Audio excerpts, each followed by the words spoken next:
Todd. Hey, Cynthia. How you doing? Doing well. Well, my name is Cynthia, and I'm Welcome World. I want to interview Todd today for a race that he just did, and I'm glad you're along to listen to it. You got something you want to say? Oh, I've always got something I want to say. I just don't know if it has anything to do with what we're talking about. No, the race that I just completed was the American Triple T up in Ohio at Salt Fork. Mm-hmm. Beautiful camping area, park in general, nice lodge. First time I've been up there. It's a really great setup all around. Yeah. So this race, to give a little bit of background about this race, you all may not know about it. It's been going on for probably, I don't know, maybe 20 years, 15, 20 years. It's gone back quite a time. I did the race in 2011.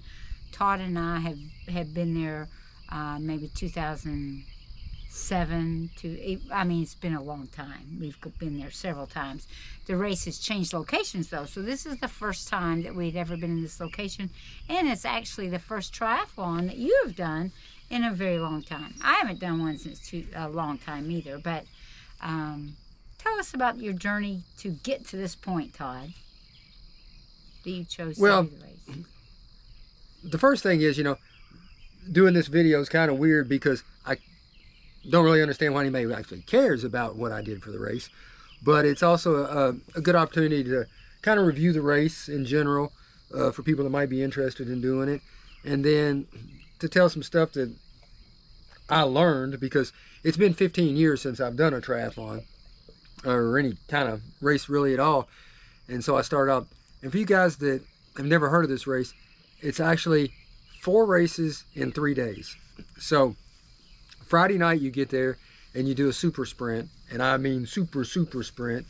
It's a 250 yard or meter swim, 3.3 mile bike, and then a 1 mile run. It's quick. I mean, what does it take? Like 30 minutes is like a long time for this race. I mean, it's quick. So you do that. Saturday morning, you get up, you start with an Olympic distance, get a few hours break, and then Saturday afternoon you do another Olympic distance. Right. Sunday, you get up and it's a half iron distance. Yeah. And now, this isn't just any races. For example, each of the Olympics had well over 2,000 feet of climbing on the bike, and then the half iron had over 4,500 foot of climb elevation gained on the bike course, and the run was kind of on the same courses and very challenging. It's many hills. Actually, if you've ever done our race at Taylorsville, it's kind of like the Taylorsville climb from the boat dock all the way up to the top. That is like you do that particular hill a whole bunch of times. I mean, it's kind of crazy. It was tough. It was tough, but everything about the race is well put on. They have a disc jockey or an announcer that has the talent to keep going and talking for 3 days straight. Very good, keeps everybody entertained. He knew everybody's name. He knew everything about them. Like he was on it. He knew it. The setup, food after each race. Can't really ding the race for anything. Maybe if, like Cynthia said, if you have done Taylorsville, this was all in a park also. And so there was a lot of biking, running, and traffic on the same roads at the same time. So it was kind of that whole, a little sketchy like Taylorsville, but you never left those roads. You were always on those roads with the traffic, the bikers, and the runners. And that's the only thing. And there was no way around that. That was just what the location of the race dictated. So, that's, but that's the only thing I could find that I could ding the race at all. They could have ordered better weather. We experienced everything from heavy rain to heat to cold over the 3 days. Yeah, we had a lot of different weather experiences. We'll go through all the races, but the first thing I want to start with asking you questions is, What prompted you to want to do this after so long of not racing? That's the same as always. I'm just not very smart. Okay. Okay. Well, that's fair enough. No, I don't know. I started training, and I'm not the kind of person that can train just for like. I'm not going to go out and exercise because I want to be a healthy individual. Mm-hmm. If I'm going to train, I'm going to have a goal towards the end of it.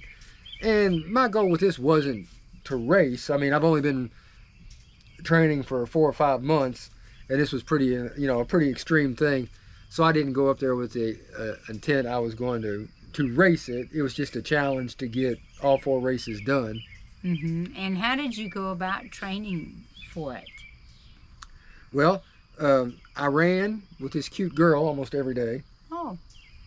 That's her. Cute dog. Yeah, we have a couple dogs that run with us too. And swam several times a week. But the new thing is, I used to hate bike training in the winter. So of course, when I started riding again, and I hadn't ridden for years and years, I tried the Zwift thing, and it's still not anywhere near as enjoyable as riding outside, but it does make inside, a tolerable thing now. So that's pretty much how most of my biking went till just a month and a half, 2 months ago. Mm-hmm. Did you feel like you were prepared when you got there? No, by no means. No. I know, but you did it anyway. Oh, yeah. Yeah. So when we got there, and you, go through what you had to have. Like, what kind of stuff did you have to be there? Did you feel like you had all your gear and nutrition? I had my gear. I had, there's a lot of new things, mm-hmm. but I was doing triathlons back in the early 80s. And, so pretty much as long as you've got your bike and your running shoes, you're good to go. Right. Right. Everything else is kind of extra. Helmet is very important. Helmet is a must. Yeah. I mean, you can't even start without the helmet. So, but I had, and then this one, with the water temperatures and stuff, a wetsuit was very important. But in general, everything else extra is just that extra. So, I feel like I had everything. And I think you spoke about nutrition. One of my biggest problems, like in the race on Sunday, it was 43 degrees when we started. And I've always had a problem in the past when I swam in that cold and then got out on the bike and was freezing. I would not stay on my nutrition schedule. Right. I was more interested in staying warm and shivering and that kind of stuff. And I always had a problem with taking in the proper nutrition when I was that cold. And I think I nailed that this race, so I was very happy about that. Yeah. Well, let's start with the first race. So we get there, and we get down there, and you have your wetsuit on, and you start off for the first race. Kind of give us a little synopsis of that first day. The first day, well, the swim is like I said, 250 meter swim, just one rectangle out there. Mm-hmm. Everybody did the same swim. There was, the overall thing is 2 different distances we'll go into in a minute, but everybody did the same thing on Friday.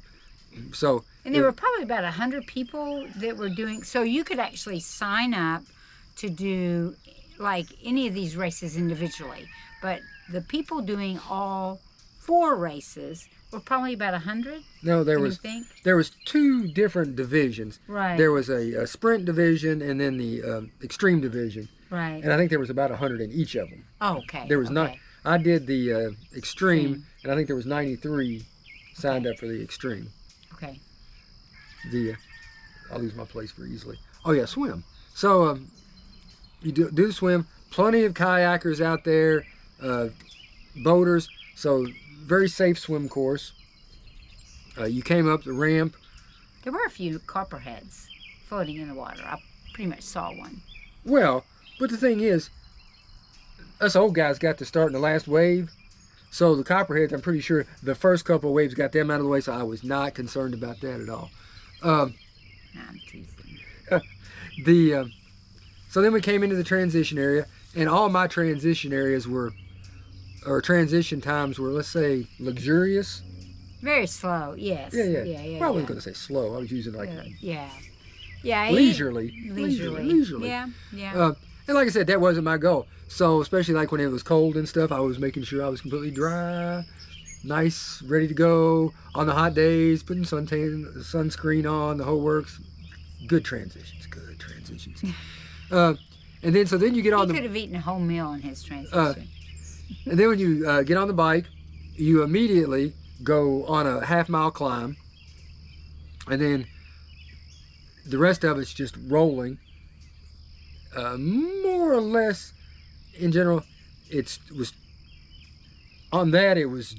3 miles, and so it was just kind of up and back. All the courses are on the way out, kind of uphill, and then on the way back downhill. Mm-hmm. And then you got out, and for the mile run, when you came out on the mile run, it was straight up a half mile and then straight back down a half mile. So you go really slow and then really fast. Yeah, that would have been a beautiful run down, and your run looked great. You looked really good on that run. So the second day, once you go home the first night, then you sleep, and the second day, you had a little bit more time. I don't think we had to be there till 8:30 when you started. 7:30, and it's raining.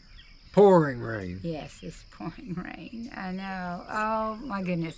So tell us about that, because Cyrus and I were running up and down waiting for you on that bike, and just explain that day. Well, the swim was 2 loops Mm-hmm. of a longer loop, and like I said, there was 2 different divisions at this point. So we did an Olympic, but then there was a sprint option for that also. Mm-hmm. So the sprint was 1 loop on the swim, Olympic was 2. So we did our 2 loops on the swim. Everything went fine there. Got on the bike, made it up the big hill, get to the first downhill, and my bike breaks. Not a good situation. And I'd like to be able to say that it was some random occurrence, it was a happenstance. No, I screwed it up. What I did was I knew this was going to be a climb, so I changed out the cassette on my bike with a bigger cassette. Didn't think about the cage on my derailleur wasn't made for a cassette that big, and I cross-chained, which was bad, but not usually this catastrophic. Everything locked up, had to stop. It took me about 10 minutes to get it rideable at all, and then I'm dragging because the chain is rubbing and all kinds of bad things are happening.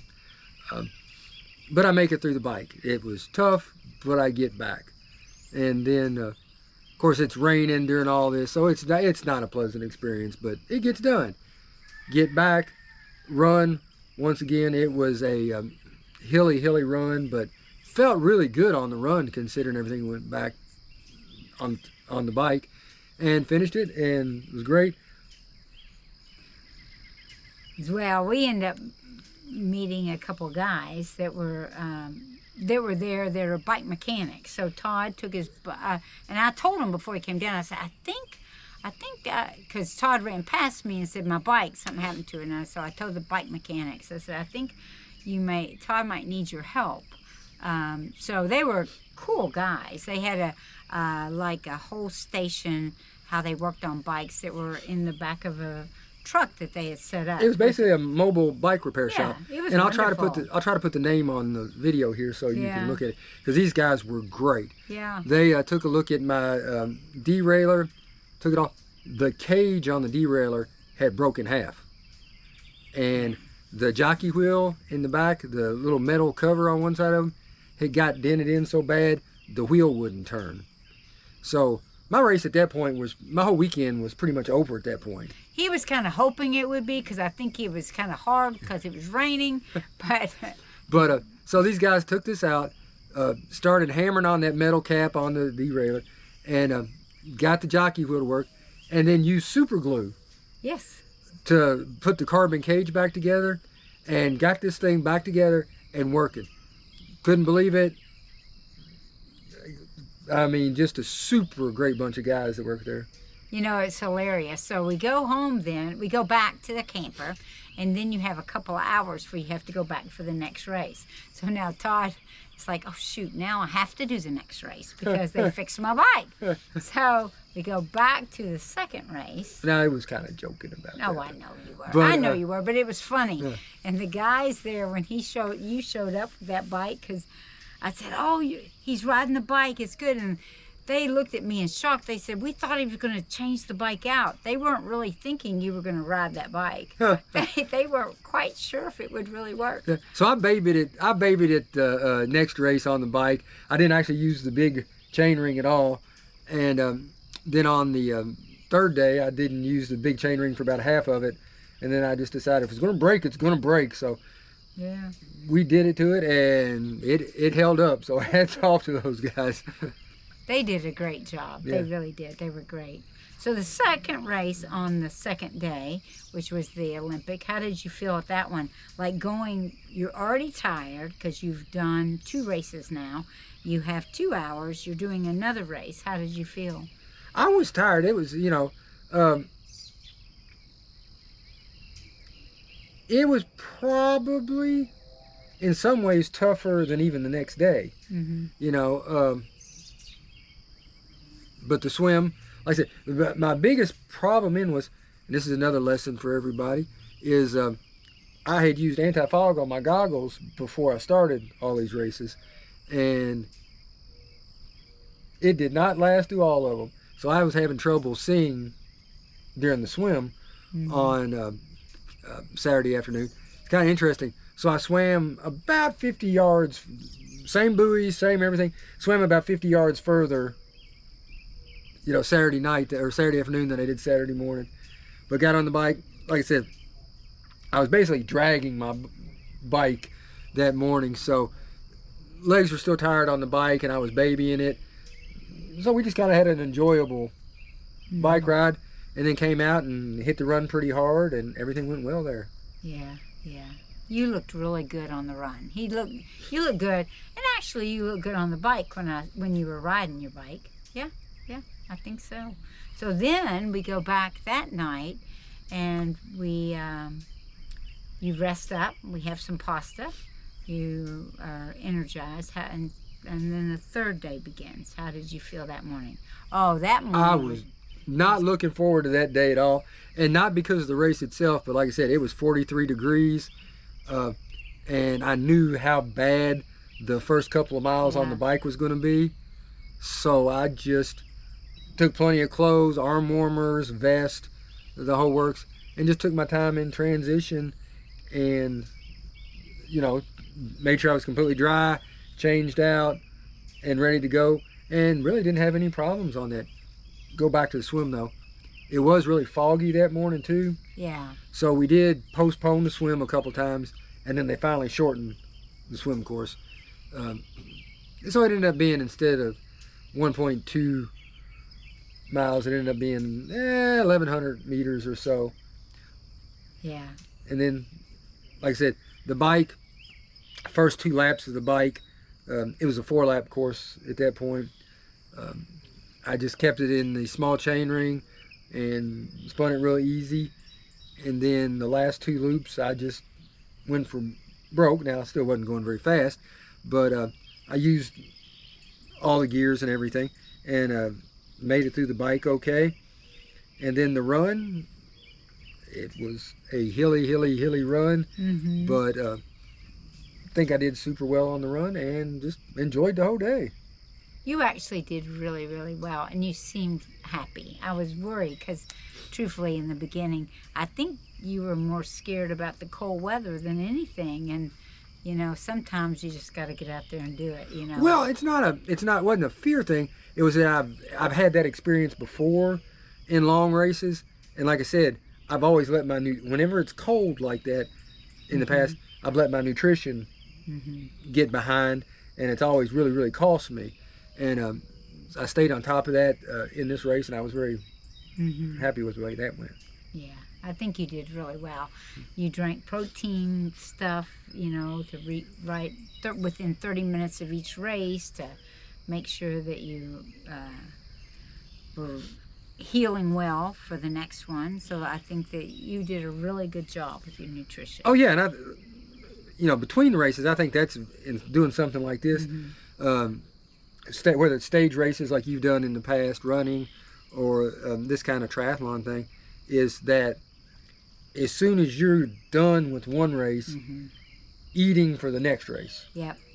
Getting the protein down for recovery, and then the carbohydrates to get more energy for the next one. But you've just got to start just immediately. Yeah. After, and this is as close to nutrition advice as you'll ever hear from me. That's so true. They actually, though, they had Infinite. Is that what it was? I think Infinite was their sponsor. Infinite was the sponsor of this race, and I had never tried Infinite, and it actually tasted really well. So, we've always used Sword, which we love.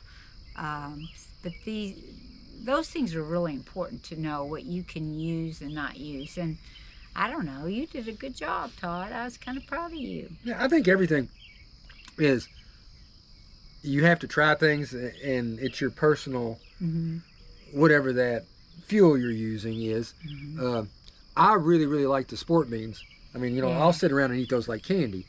But then I'll find once my heart rate gets to a certain point, and my respiration is up there, that I have a trouble with that sweet gummy stuff actually swallowing it. And I'm better off with something along the lines of either real food or even like a waffle. The honey stinger type things. Yeah. More of a solid type food when I get in that situation. I'm a potato chip girl. You give me a salty potato chip and I'm happy. Yeah, but you did so good, and it was a great weekend. It really was. And we met some great people, and they came from all over to do this race, which was really cool to see. So if you ever think about doing something like this, like stage races are really cool. And but this is you end up doing almost like 140 miles, which is an Ironman distance within these 3 days. That's how they come up with the measurements of how far the race is. And, if you're training for something, it's a good training. Like I said, it's a whole lot of fun.